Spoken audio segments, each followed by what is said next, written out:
first reading comes from 2 Samuel 7. Instead of David building a house, the temple for God, God promises to establish David's house, dynasty forever. Centuries later, after the Babylonian exile, no king sat on the throne. Even then, however, the people of Israel remembered this promise and continued to hope for a king, the Messiah, God's anointed.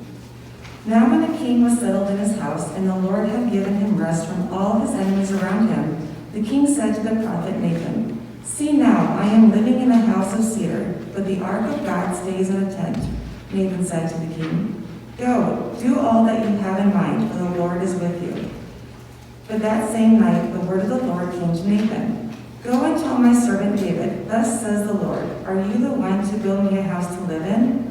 I have not lived in a house since the day I brought up the people of Israel from Egypt to this day, but I have been moving about in a tent and a tabernacle.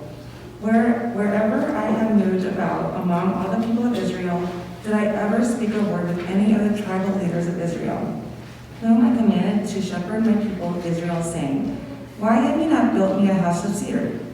Now therefore thus you shall say to my servant David, Thus says the Lord of hosts, I took you from the pasture, from following the sheep to the prince over my people Israel, and I have been with you wherever you went, and have cut off all your enemies from before you. And I will make for you a great name, like the name of the great ones of the earth. And I will appoint a place for my people Israel, and will plant them, so that they may live in their own place, and be disturbed no more. And evildoers shall afflict them no more. As formerly from the time that I appointed judges over my people Israel, and I will give you rest from all your enemies. Moreover, the Lord declares to you that the Lord will make you a house. Your house and your kingdom shall be made sure forever before me. Your throne shall be established forever. The word of the Lord.